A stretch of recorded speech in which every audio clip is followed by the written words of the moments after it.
Salam Diaspora dan selamat datang di Plenary Kongres Diaspora Indonesia 2012.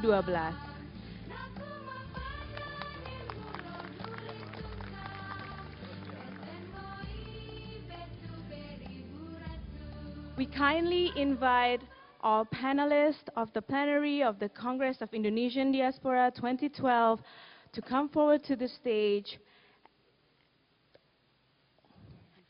and be seated.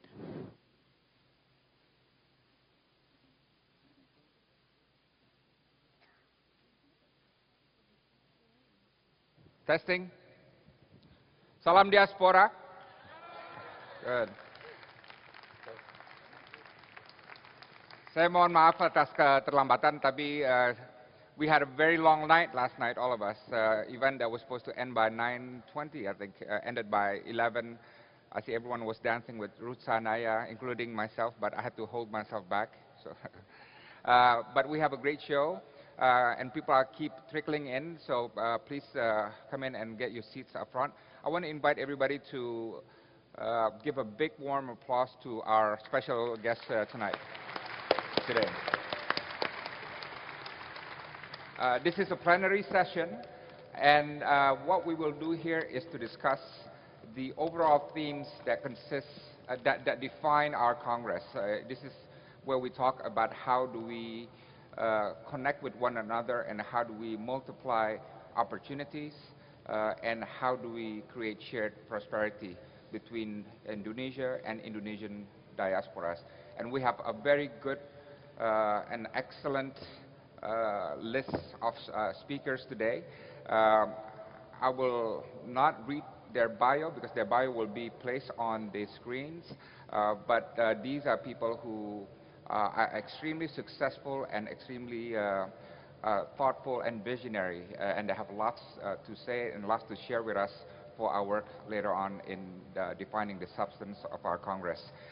We will have a combination of Indonesian diasporas, Pak Sehat Sutarja, Pak Sri Prakas Lohia, and then we have two exceptional Indonesians, Pak Muhammad Nuh, who has come all the way from Indonesia and met with all Indonesian students yesterday, and congratulations, there was a good result of the Indonesian Permias meetings yesterday, and thank you for your leadership, Pak Nuh. And Pak Khairul Tanjung, one of the most impressive success stories of Indonesia, who also happens to be my very good friend. And the thing about him is everything he touches turns into gold, and I don't know how he does it. Yeah. And he's also an advisor to the president as head of the National Economic Committee. So I will give the first honor to speak to our diaspora, and congratulations for your Lifetime Achievement Award last night, Pak Sehat Sutarja. The floor is yours. All right.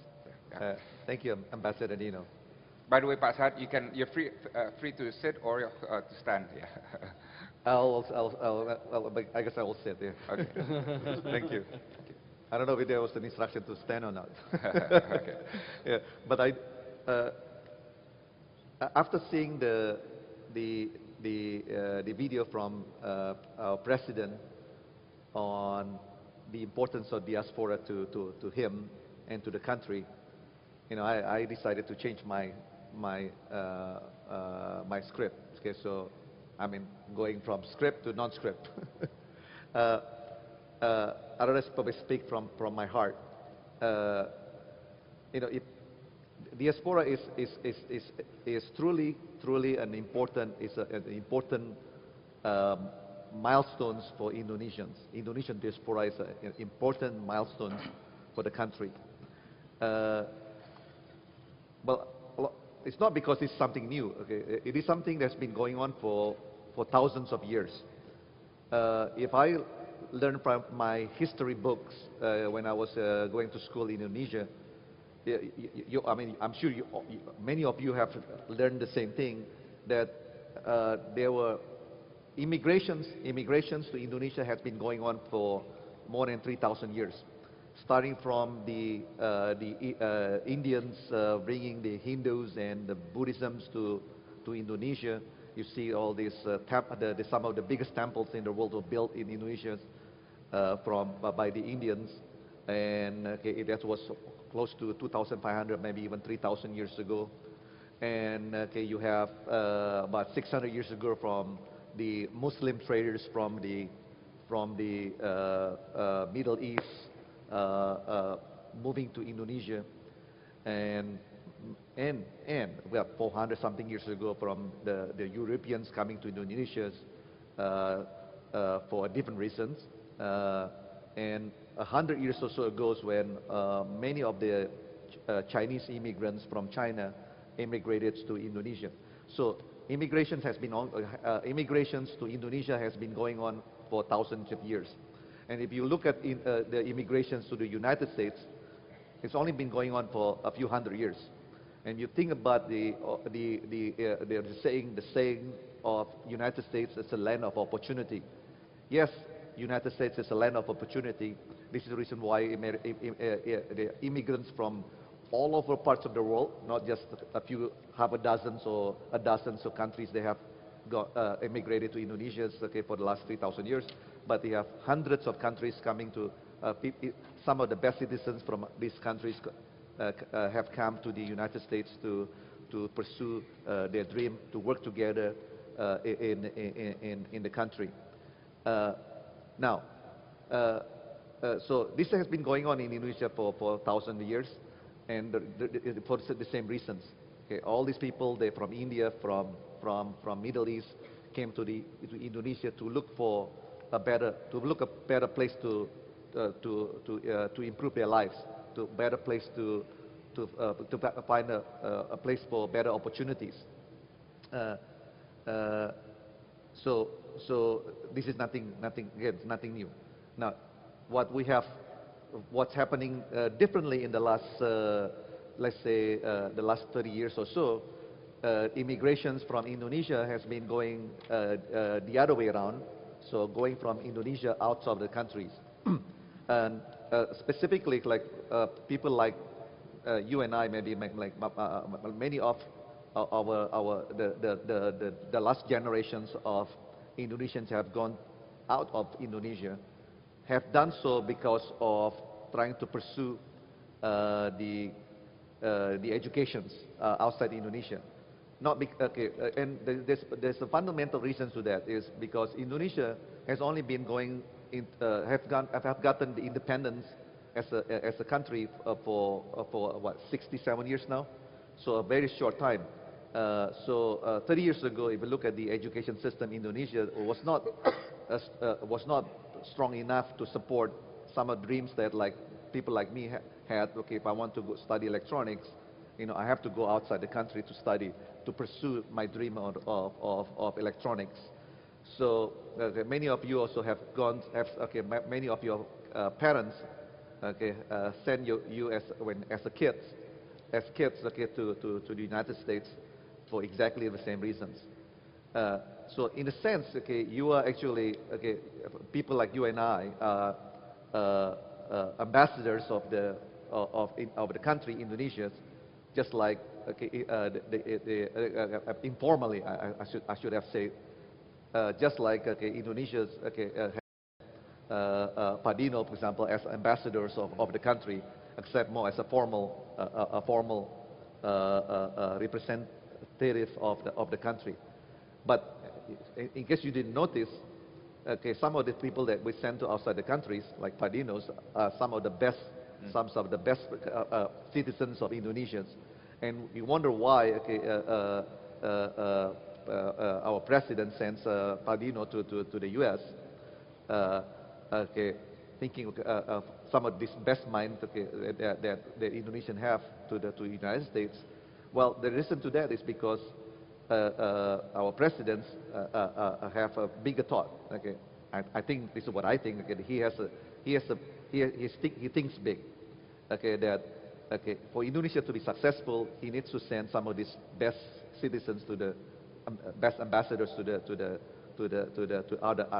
U.S., to other countries, so they can work together with other ambassadors, some of the best ambassadors from other countries, to work together to come up with ideas to solve the world's problem. After all, only when you put people, they have the same drives, the same,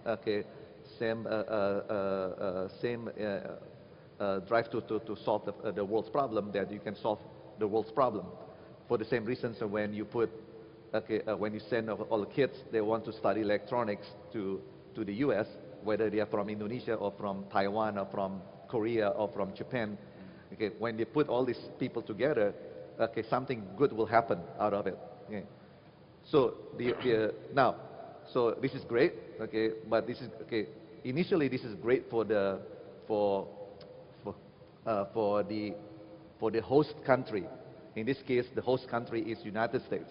So United States has been the beneficiary of this as a recipient of the talents from all the places in the world, whether they are whether they are in technology or in ideas on solving the humankind's challenges. United States is the beneficiary. Does it mean this only benefits the U.S.? I don't think so. I think that the benefits actually that we're going to start to see is these benefits are going to go back to the countries where these people come from.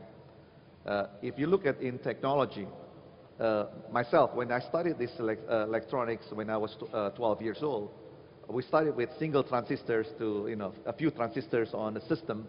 Now we're talking about billions of transistors to multi-billion transistors on a chip.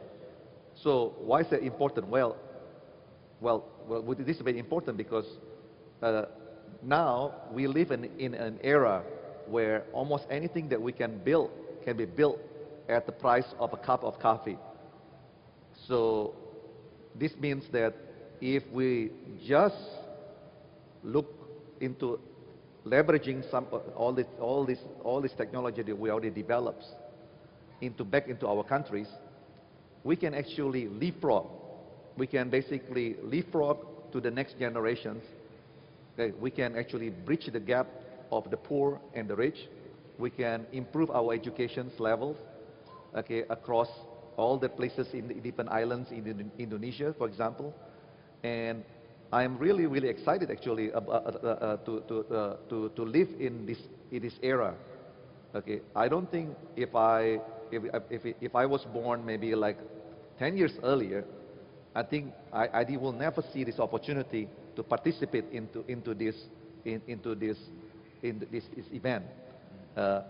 This is and I'm really grateful because to Padinos for his brainchild of this Indonesian Diaspora, because the timing also is perfect.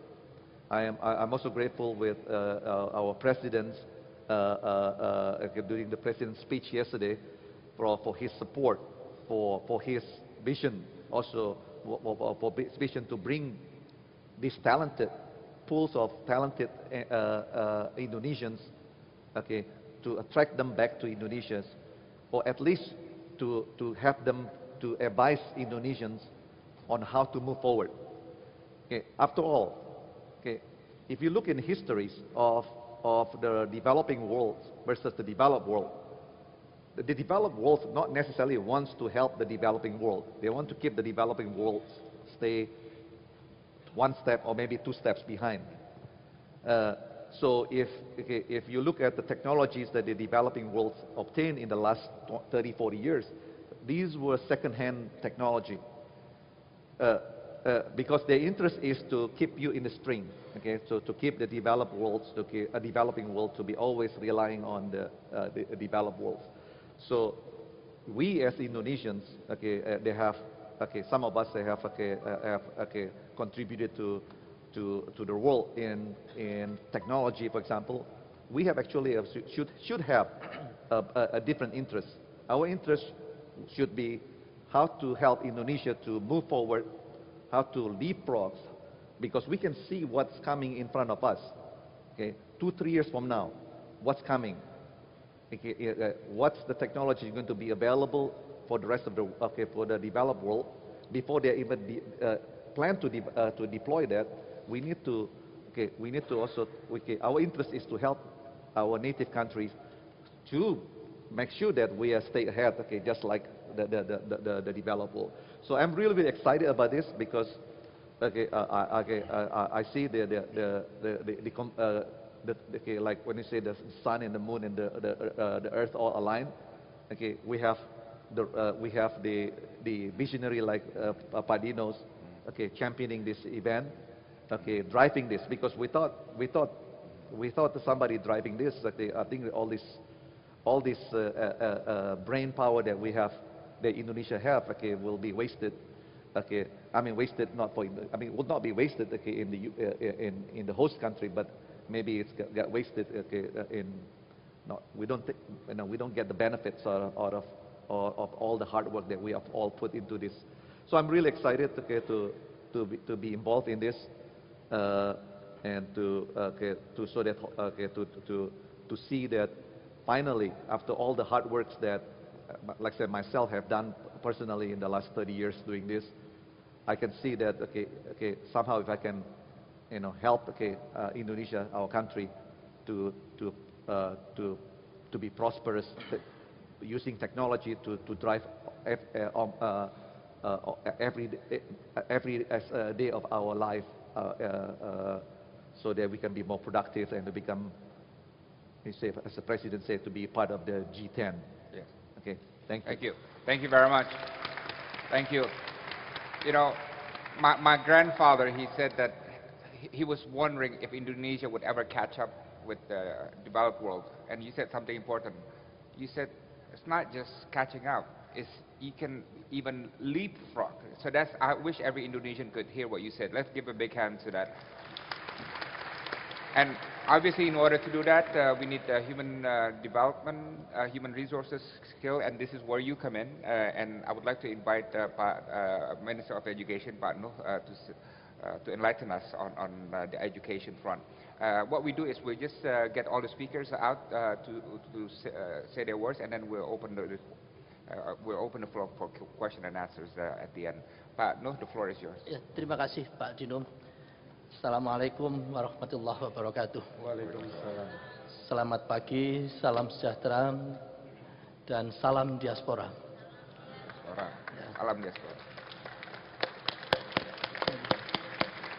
Pak Dino yang saya hormati, Pak Sehat, Pak Ludia, dan Pak CT, serta hadirin sekalian yang saya muliakan.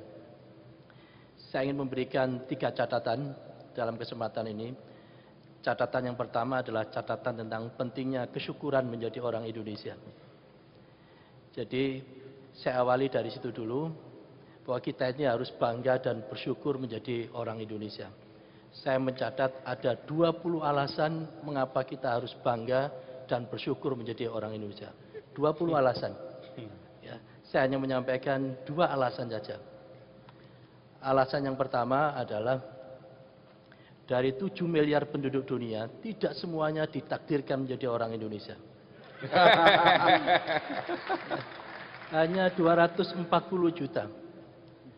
Tesisnya simpel, segala sesuatu yang sifatnya ditakdirkan, itu pasti ada rahasianya.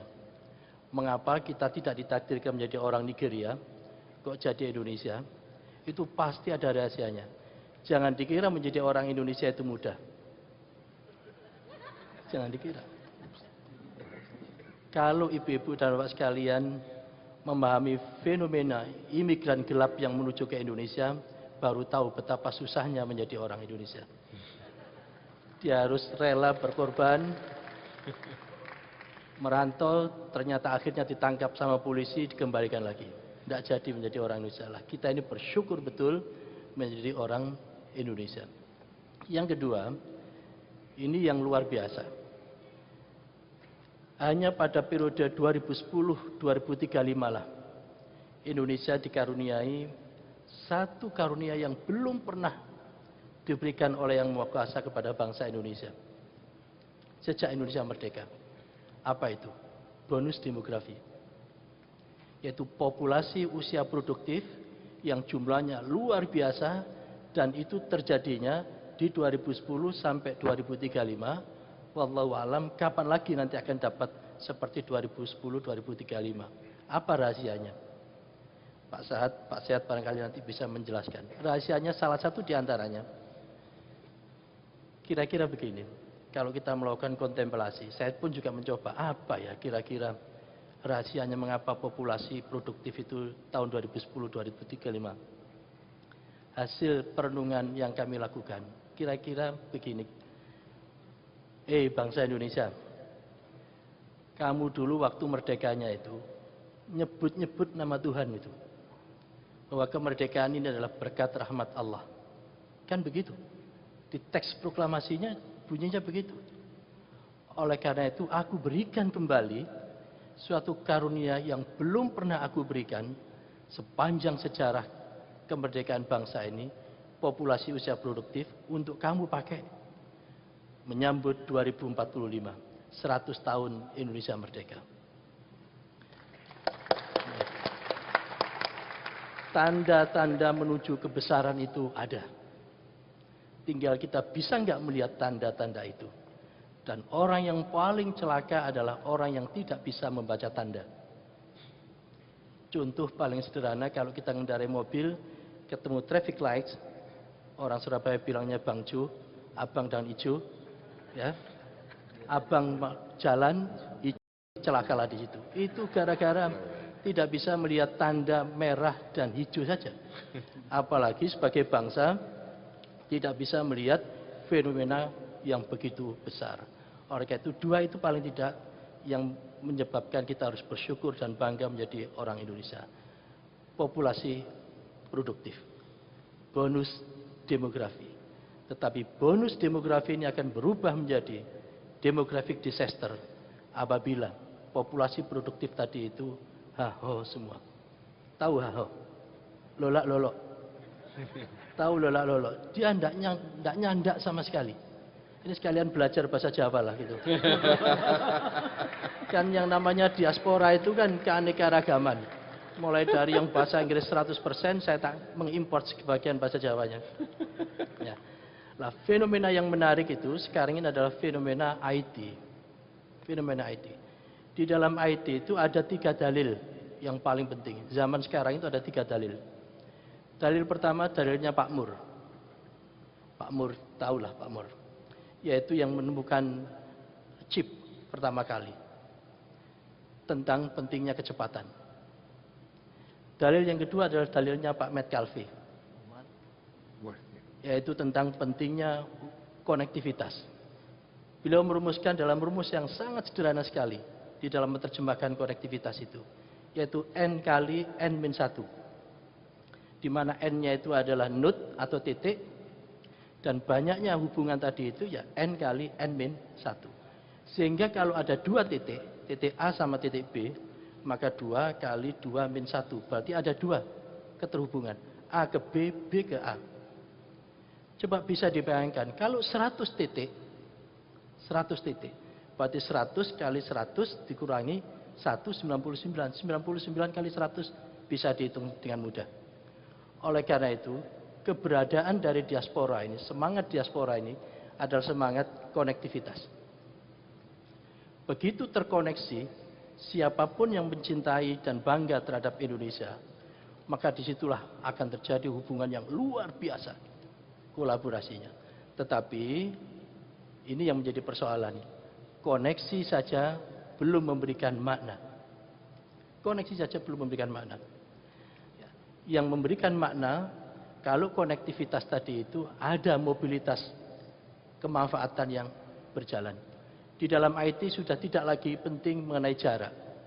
Oleh karena itu, yang perlu saya sampaikan, bahwa nasionalisme tidak diukur dari di mana mereka berada. Meskipun dia berada di Indonesia, tapi kalau kesehariannya itu ngerepotin saja tentang Indonesia, ya, maka itu nasionalismenya perlu diragukan. Tetapi meskipun dia berada di luar, jauh di sana, tapi dia selalu memberikan kontribusi makna positif terhadap bangsa Indonesia, itu berarti dia memiliki yang namanya nasionalisme itu. Ya. Oke, itu perlu kita redefinisi kembali tentang makna nasionalisme. Saya melihatnya nasionalisme bukan ditentukan oleh lokus, tetapi ditentukan oleh seberapa makna yang diberikan kepada bangsa ini. Yang terakhir yang ingin saya sampaikan, ya, di dalam konektivitas tadi itu ada mobilitas, dan mobilitas yang kita harapkan tentu adalah mobilitas knowledge yang paling besar, ya, yang paling besar. Dengan demikian, keberadaan para mahasiswa, keberadaan center-center di mana orang Indonesia bekerja di situ, dan kalau ini bisa terhubung, akan memberikan dampak yang luar biasa. Oleh karena itu, tidak usah khawatir, di dalam zaman cyber yang sekarang ini, tidak dikatakan nasionalisme, tetapi seberapa jauh sekali lagi pertanyaan kita, kontribusi yang kita berikan pada bangsa ini. Ada 4 hal yang penting yang perlu kita renungkan sekarang ini. Ada kalanya besar itu maknanya kecil. Kita punya bangsa ini luar biasa besarnya. Tetapi bisa jadi maknanya kecil. Itulah yang namanya kedunguan di dalam kemubadiran. Karena kita dungu dan masuk dalam wilayah kemubadiran, maka yang besar itu maknanya kecil. Tetapi ada kalanya, kecil itu maknanya besar. Kecil, tapi maknanya luar biasa besarnya. Itulah kecerdasan dalam kesyukuran. Jadi kalau kita ini cerdas dan ada dalam bingkai kesyukuran, maka akan meskipun kecil akan punya makna yang luar biasa besarnya. Ada kalanya kecil, maknanya kecil. Itulah yang namanya kelaziman. Lazim, wajar, kecil maknanya kecil. Tetapi yang ingin kita bangun bagi bangsa ini besar dan memiliki makna luar biasa besarnya. Kita tunggu 2045 dan itu ada di hadirin sekalian. Selamat berjuang, diaspora, sukses selalu. Terima kasih. Terima kasih Pak Nuh atas pidatonya yang inspiring sekali. Banyak di antara kita sendiri yang hidup susah dan hidup keras. Kemarin saya katakan banyak diaspora Indonesia di Philadelphia yang visanya nggak jelas, pekerjaannya 3, minimum wage, hidup susah, 1 rumah, 1 apartemen 5 orang dan sebagainya, dan membayangkan kapan saya bisa jadi bilioner, kapan saya bisa menjadi aktor korporat dunia, dan mungkin Anda merasa wah itu jauh sekali. Tapi di sebelah saya orang yang dulu hidupnya susah, ya, pas-pasan di Indonesia, kemudian dia mengambil resiko menjadi pemain global di sektor industri, dan dari hidup susah sekarang dia menjadi suatu CEO dari perusahaan Indorama yang nilainya 10 miliar dolar, bukan 10 juta dolar, 10 miliar dolar,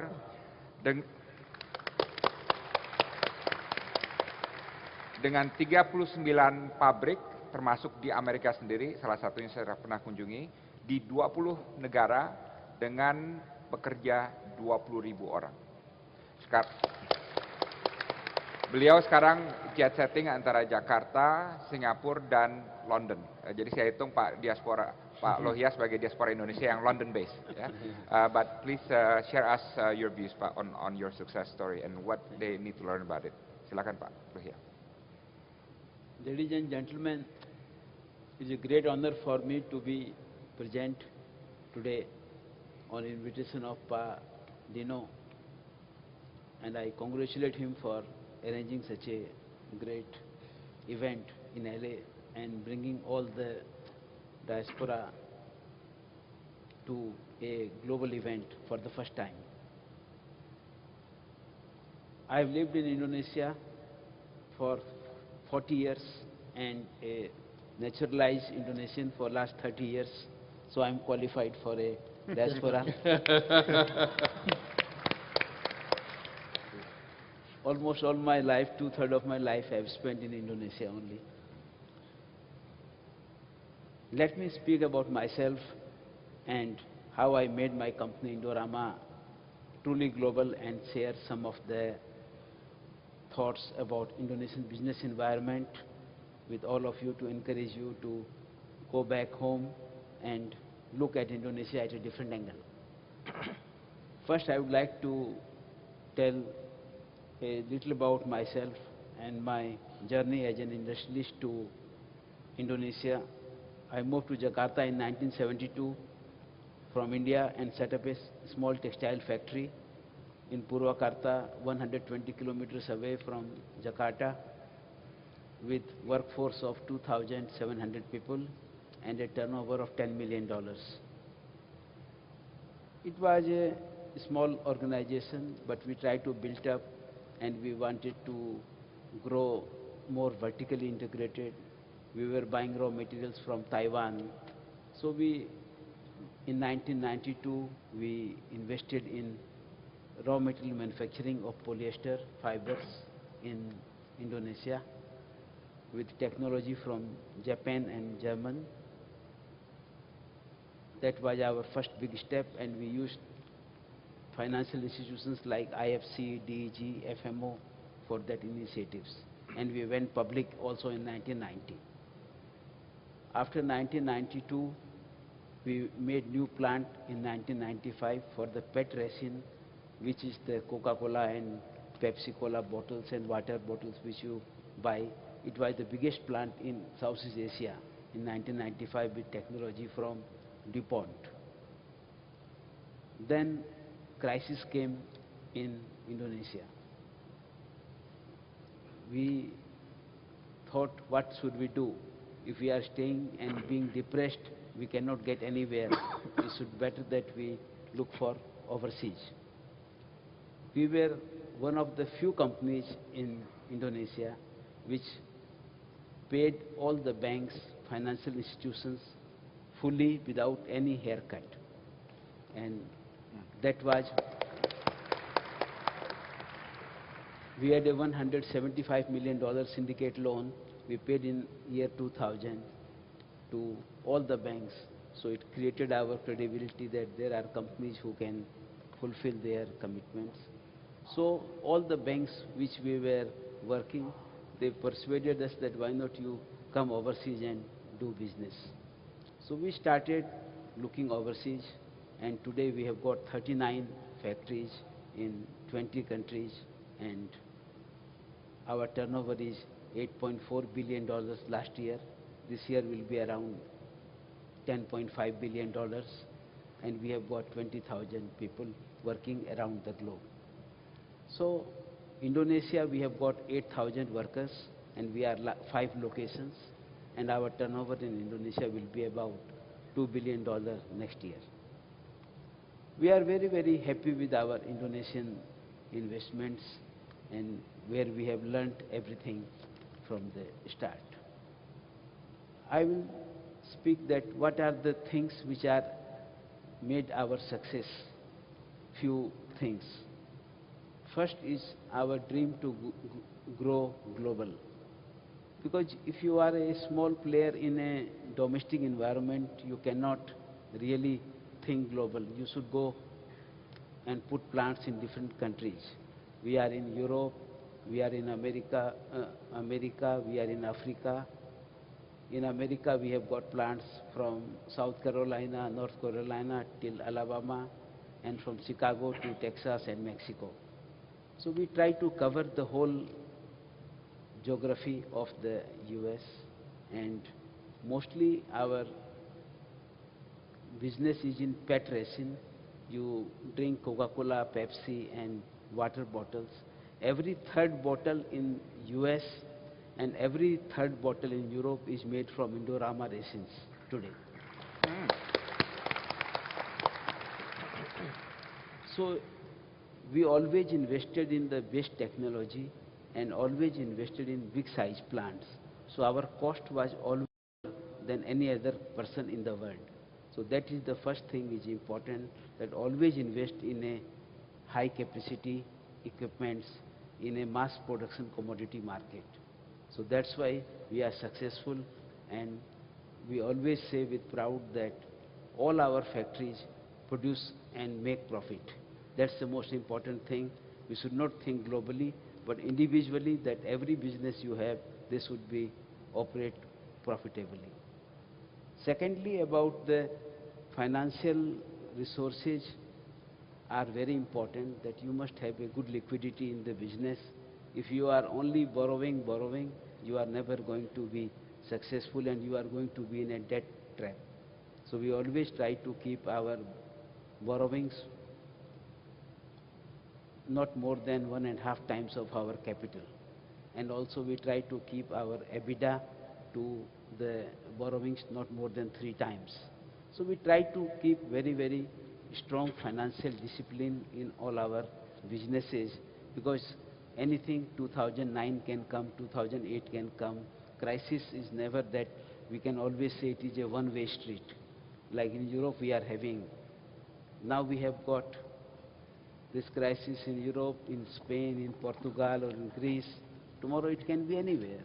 So discipline and conservative management is a very, very important thing which we try to enforce. Also about the human manpower is a very important thing. We always try to train manpower and try to get human resources of each country where we operate. Now we are trying to build up a polytechnic in Purwakarta for technical discipline, which we find that is very hard to find. So we have to always try to create manpower development programs for the industry, which are milestones for us. We have our own internal management center where we get people, but that is not in a very professional manner, and we want to do it in a different way in the future. Thirdly, also that we were forced to look opportunities overseas because Indonesia was in crisis. We could not get any growth in the country. So when you have got some difficulties, then you find some solutions or you go out. That is the most important thing. If we had no problem in Indonesia in 97, we would not have gone out. That's why also one of the luck we can say that these things happen when things changes. And mostly our biggest success is because of our cost control. And also we find that Indonesia always was following a very low tariff regime for customs tariff, and so we always were working very hard to keep our cost down in Indonesia. Indonesia reduced the tariff to 0% on most of our items even before WTO started. So we had a very good learning that how to operate with almost zero tariff.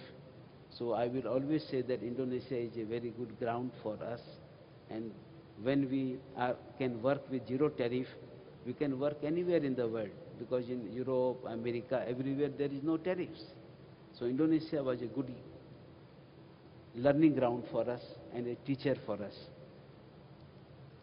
My learning from Indonesia, also we have a very harmonious labor workforce. We have got 8,000 people, and I always say that in last almost 4 decades, we have not even 1 minute labor strikes or slow down on any of our factories in Indonesia.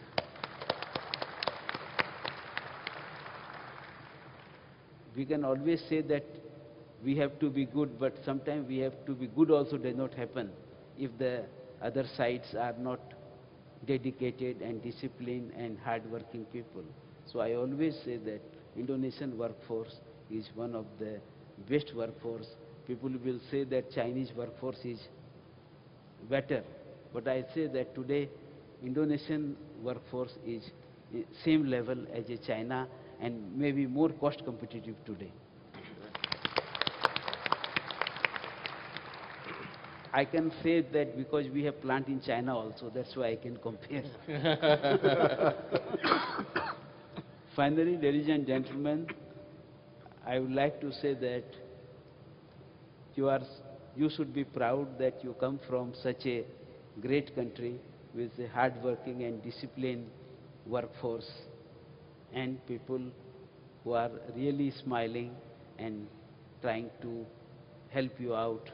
And it is really pleasure to run an industry in Indonesia.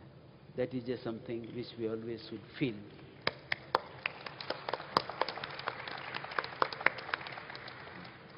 And the government is also very friendly to investments. That is just something which is very, very good for the business climate. And the banking sector is fully developed and financing available for any good projects. Always we are told the banker that why not you borrow more money? It means that they have a lot of money to give. And I would hope, ladies and gentlemen, that you should explore Indonesia and invest there and make your motherland proud and become a great success story at home and look Indonesia at a different angle. Salam Diaspora. Terima kasih.